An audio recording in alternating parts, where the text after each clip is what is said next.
नमस्कार, आपके साथ मैं हुस्तेश नैन मोर। बुलेटिन की शुरुआत करेंगे बड़ी खबर के साथ। पंचकुला में बीच बाजार मारपीट हुई है। जमकर लात घूंसे और डंडे चले हैं। थाने में दोनों पक्षों ने हालांकि समझौता कर लिया। फड़ी लगाने को लेकर दो पक्षों में ये मारपीट हुई और मारपीट की एक्सक्लूसिव तस्वीरें न्यूज 18 के पास है, जो हम आपको दिखा रहे हैं। टीवी स्क्रीन पर आप देख सकते हैं कैसे दो पक्ष एक दूसरे पर टूट पड़े, लात घूंसे और डंडों से एक दूसरे पर हमला किया। जानकारी की पंचकुला में बीच बाजार ये मारपीट हुई, लात घूंसे और डंडे चले। हालांकि इन दोनों ही पक्षों ने थाने में जब मामला गया तो समझौता कर लिया। फड़ी लगाने को लेकर ये विवाद हुआ था, जो बाद में मारपीट में तब्दील हो गया। दोनों पक्षों के लोग एक दूसरे पर टूट पड़े, लात घूंसे बरसाए, डंडों से हमला किया और मारपीट का एक्सक्लूसिव वीडियो हम आपको टीवी स्क्रीन पर दिखा रहे हैं। किस तरह से पंचकुला में बीच बाजार मारपीट हुई और जानकारी लेंगे। मेरे सहयोगी तारा ठाकुर फोन लाइन जुड़े हैं। तारा ठाकुर, तस्वीरें हम दिखा रहे हैं दर्शकों को, किस तरीके से मारपीट दो पक्ष कर रहे हैं, क्या विवाद था, क्या जानकारी?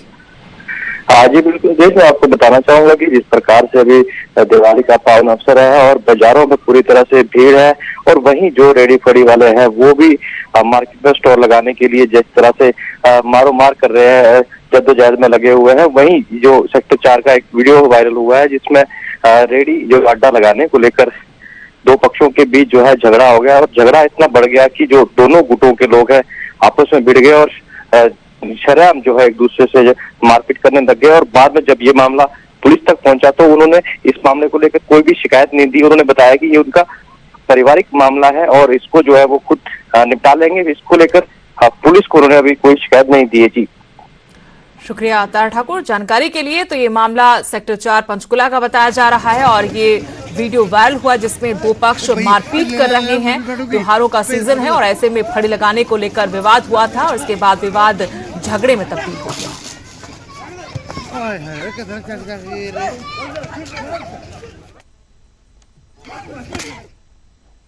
अगली बड़ी खबर, केंद्र के साथ किसानों की बातचीत जारी है। नरेंद्र तोमर और पीयूष गोयल के साथ बैठक हो रही है। केंद्र के सामने किसानों ने अपनी मांगे रख दी हैं। कृषि कानूनों को रद्द करने की किसान मांग कर रहे हैं।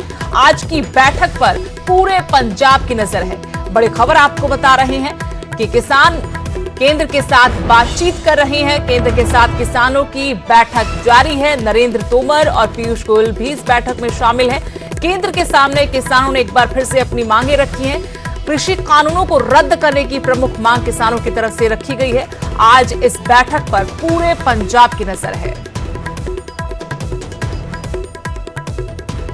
शंकाएं उनको दूर करने की पूरा प्रयत्न करेंगे और उम्मीद है कि जल्द से जल्द किसान फिर से अपने दिनचर्या पे आए, अगली फसल को बोने में लग जाए। और आज ही से धनतेरस, छोटी दीपावली, दीपावली, गोवर्धन पूजा, भाई दूज, इन सभी त्योहारों को बहुत ही हर्ष से, बहुत ही उल्लास के साथ पंजाब में भी मनाएं। जैसे देश भर के किसानों ने स्वागत किया है इन कानूनों का, इस बदलाव का, मुझे विश्वास है कि पंजाब के किसान भी इस बात को समझकर इसका स्वागत करेंगे और इसका लाभ उठाएंगे। कुछ लोगों ने शायद बहकाने की कोशिश की हो, और हमारा प्रयत्न रहेगा कि सही जानकारी किसान तक पहुंचे, जो हमारा ट्रैक रिकॉर्ड है वो किसान तक पहुंचे। और मुझे विश्वास है कि पंजाब के किसान हमारे इतने देशभक्त हैं, इतने अच्छे समझ रखते हैं अपने खेती की, किसान के काम की, कि अवश्य वो भारत सरकार ने उठाए हुए कदमों का स्वागत करेंगे। और इस वक्त इसी बड़ी खबर पर और जानकारी अपडेट के साथ मेरे सहयोगी पंकज कपाही जुड़ गए। पंकज, केंद्र के साथ किसानों की बातचीत चल रही है, क्या अपडेट है, क्या लग रहा है फिलहाल जो बातचीत चल रही है, क्या सकारात्मक ये बैठक रह सकती, क्योंकि पूरे पंजाब की नजरें आज किस महत्वपूर्ण बैठक पर टिकी हैं? देखिए, पूरे पंजाब ही नहीं बल्कि पूरे देश भर के किसानों की नज़रें आज इस मीटिंग पर टिकी हुई हैं। फर्स्ट राउंड की मीटिंग 2:30 बजे ख़त्म हो गई थी और उसके बाद लंच रखा गया, और जो तस्वीरें निकलकर सामने आई उसमें काफ़ी पॉजिटिव माहौल जो है वो लग रहा है। किसानों ने अपनी बातें जो हैं वो केंद्र सरकार के मंत्रियों के सामने रखी है, कृषि मंत्री के सामने रखी है।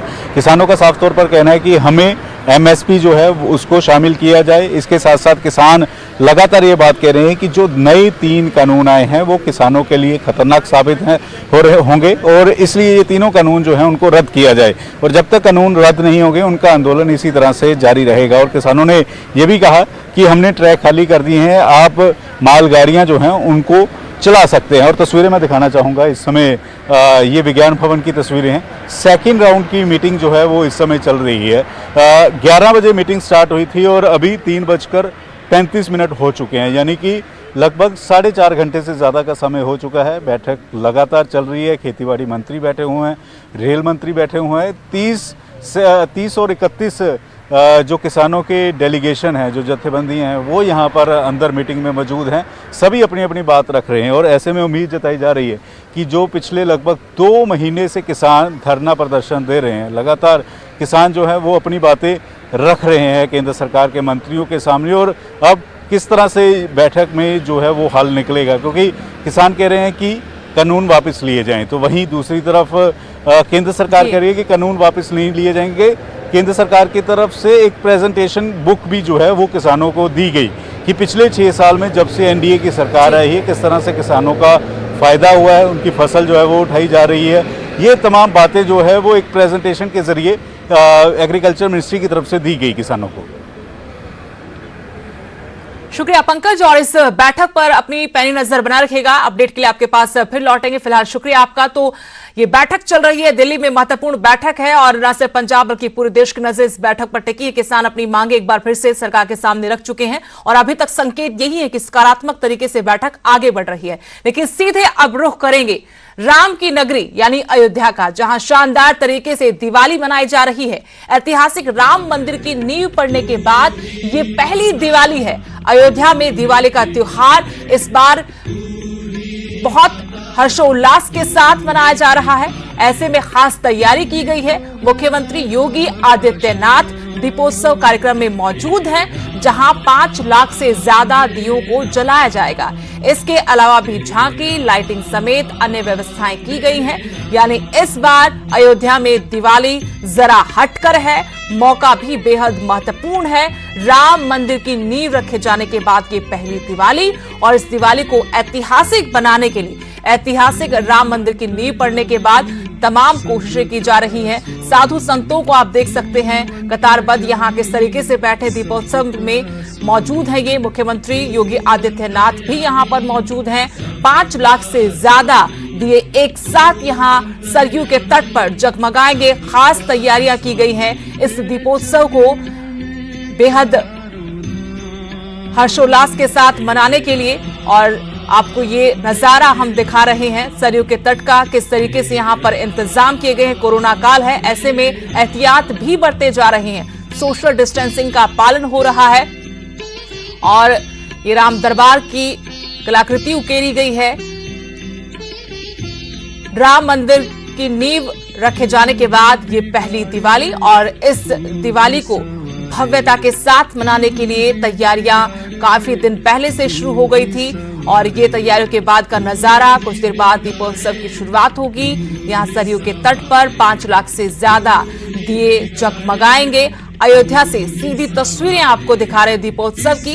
यहाँ पर तमाम साधु संत मौजूद हैं। ऐतिहासिक पल है। राम मंदिर नींव पत्थर रखे जाने के बाद ये पहली दीपावली है और अयोध्या नगरी को दुल्हन की तरह सजाया गया है। दीपोत्सव की तैयारियां भी काफी दिन पहले से शुरू हो गई थी और आज वो पल आ गया है जब दीपोत्सव को मनाया जाएगा। बड़ी तादाद में यहाँ पर आम लोग भी आए हैं। अयोध्या से सीधी तस्वीरें आपको दिखा रहे हैं। मुख्यमंत्री योगी आदित्यनाथ भी इस दीपोत्सव का हिस्सा हैं। पहली बार राम मंदिर की नींव रखे जाने के बाद ये दिवाली भव्यता के साथ मनाई जा रही है। खास तैयारियां की गई हैं। रंगोली कलाकृतियां यहाँ पर उकेरी गई हैं। इसके साथ ही 5 लाख से ज्यादा दिए 5,51,000 दिए एक साथ जगमगाएंगे यहाँ पर सरयू के तट पर। मुख्यमंत्री योगी आदित्यनाथ दीपोत्सव कार्यक्रम में मौजूद हैं, जहां 5 लाख से ज्यादा दियों को जलाया जाएगा और वहां की झलकियां आपको दिखा रहे हैं। सीधी तस्वीरें आपको दिखा रहे हैं। बड़ी तादाद में लोग मौजूद हैं। तमाम तैयारियां कई दिनों पहले से शुरू हो गई थी। आज तैयारियों को मुकम्मल कर लिया गया है और यही वो जगह अयोध्या नगरी, राम की नगरी, जहां पर दीपोत्सव मनाया जाएगा। हर साल दीपोत्सव मनाया जाता है, लेकिन इस बार ये बेहद खास, क्योंकि राम मंदिर का नींव पत्थर रखा जा चुका है। राम मंदिर का निर्माण जोरों शोरों पर हो रहा है। सालों की कानूनी लड़ाई के बाद आखिरकार वो पल देश के लिए, राम भक्तों के लिए, कि राम मंदिर का निर्माण हो रहा है। और तस्वीरें कलाकार अपनी कलाकृतियों से लोगों को लुभा रहे हैं। राम दरबार यानी भगवान श्री राम, माता सीता, लक्ष्मण और हनुमान की ये तस्वीरें उकेरी गई हैं राम दरबार की। इसके साथ ही 5,51,000 दिए भी यहां पर जगमगाएंगे। एक साथ 5,51,000 दिए जलाए जाएंगे सरयू के तट पर अयोध्या नगरी में। यूपी सरकार, मुख्यमंत्री योगी आदित्यनाथ कोई कोर कसर नहीं छोड़ रहे। इस दिवाली को ऐतिहासिक और भव्य बनाने में 5,51,000 दिए जब टिमटिमाएंगे यहां सरयू के तट पर, तो विहंगम वो दृश्य होगा। और इस दृश्य से पहले की तैयारियां हम आपको दिखा रहे हैं। आसमान से ये तस्वीरें आपको दिखा रहे हैं किस तरीके से यहाँ इंतजाम किए गए हैं। कोरोना काल है, ऐसे में वो तमाम एहतियात भी बरते जा रहे हैं ताकि संक्रमण ना बढ़े। लेकिन ये रामलला की तस्वीरें आपको दिखा रहे हैं। अयोध्या से सीधी तस्वीरें हैं। भक्तजन बेहद उत्साहित हैं, क्योंकि लंबी कानूनी लड़ाई के बाद आखिरकार ये मौका आया है कि राम मंदिर का निर्माण हो रहा है। और इस सुप्रीम कोर्ट के फैसले के बाद ये पहली दीपावली है।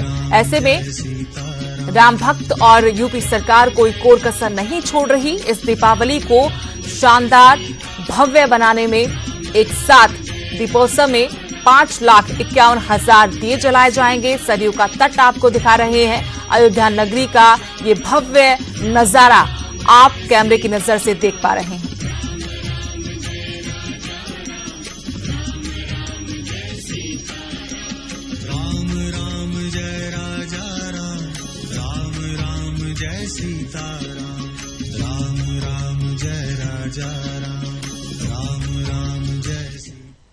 और यहां रुकेंगे छोटे से ब्रेक के लिए।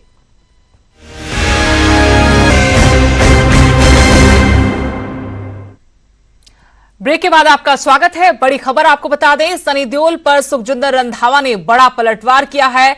किसानों के बारे में कुछ नहीं जानते सनी देओल। उनकी तरफ से कहा गया कि जो सिखाया जाता है वो तोते की तरह बोलते हैं। पंजाब ने बहुत प्यार दिया, उन्हें साथ देना चाहिए। ट्रैक खाली कराने की अपील पर भी उन्होंने निशाना साधा।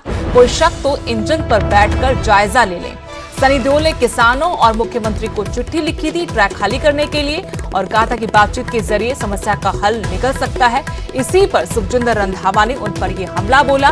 किसानों के बारे में कुछ नहीं जानते सनी देओल, जो सिखाया जाता है वो तोते की तरह बोलते हैं।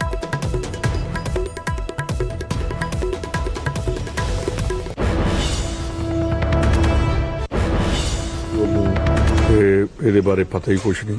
ਜਿਹੜੇ ਇਲੈਕਸ਼ਨ ਦੇ ਵਿੱਚ ਜੋ ਡਾਇਲੌਗ ਬੋਲੇ ਨੇ, किसान का बेटा हूँ, तो मेरा ख्याल है कि किसानी वाले ने कभी देखे ही नहीं।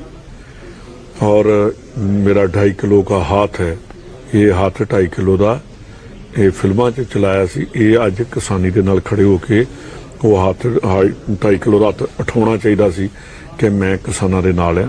मेरी गल है कि इनू पता ही नहीं। ये तो तोता कि जो किसी ने लिख के दे देता ਜਾਂ बोलता, ਜਿਹੜੇ डायलॉग जिवें डायरैक्टर बोल देंदा तो ਉਹਨੂੰ डायलॉग ਨੂੰ पढ़ के बोल देंदा। इन्हें सेम डायलॉग उदा ਦਾ जो किसी ने लिख के देता। अगली बड़ी खबर, हरियाणा से बड़ौदा में हार पर योगेश्वर दत्त का बयान कि पहले के मुकाबले वोट बैंक बढ़ा है। पिछली बार से 38,000 वोट ज्यादा मिले हैं। 2024 के चुनाव में बीजेपी की सीट होगी। योगेश्वर दत्त ने भूपेंद्र सिंह हुड्डा पर भी निशाना साधा। आपको बता दें कि बड़ौदा उपचुनाव में बीजेपी को हार का सामना करना पड़ा। योगेश्वर दत्त एक बार फिर से यहां चुनाव हार गए और इस हार के बाद योगेश्वर दत्त का यह बयान कि वोट बैंक पहले से बढ़ गया है। पिछली बार से 38,000 से ज्यादा वोट मिले हैं। 2024 के चुनाव में उन्होंने बीजेपी की जीत का दावा भी कर दिया। तो वहीं योगेश्वर दत्त ने भूपेंद्र सिंह हुड्डा पर निशाना साधा। इतने विरोध के बाद भी लोगों ने मतलब एक भड़का है लोगों को, पूरे बड़ौदा की जनता को एक हर तरीके से बहकाने का काम किया। उसके बाद भी 50,000 से ज्यादा वोट तो इसकी क्या साल हमारे पास, हम फिर समझा लेंगे। समीक्षा की जाएगी इसकी आर की। देखिए आर की समीक्षा मैंने पहले भी की थी। अब हाँ, जो टारगेट हमें तक मुझे उस तक 5-6 हजार वोट कम होते, पर कोई बात नहीं, टाइम कम था, वही 4 साल और बचे हैं। और हमारे लिए क्या है, मेरे लिए तो बड़ौदा यही है, तो मेरे को फोकस इस पे करना है, ठीक है, और हमारे लिए क्या है। बड़ौदा उपचुनाव में बीजेपी नेताओं की उल जलूल बयानबाजी सामने आ रही है। बड़ौदा का जनाधार सामने आने के बाद अब डिप्टी स्पीकर बड़ौदा की जनता को बहका हुआ बता रहे हैं। इसी पर ये रिपोर्ट दिखाते हैं। प्रचार करने का भी काम किया और कई बार हमारे यहाँ बहकाना आसान होता है। अब इस बयान को क्या कहें, ये तो सरासर बड़ौदा की जनता का अपमान है। जिस बड़ौदा की जनता ने कांग्रेस पर भरोसा जताया, उसे बीजेपी नेता बहका हुआ करार दे रहे हैं।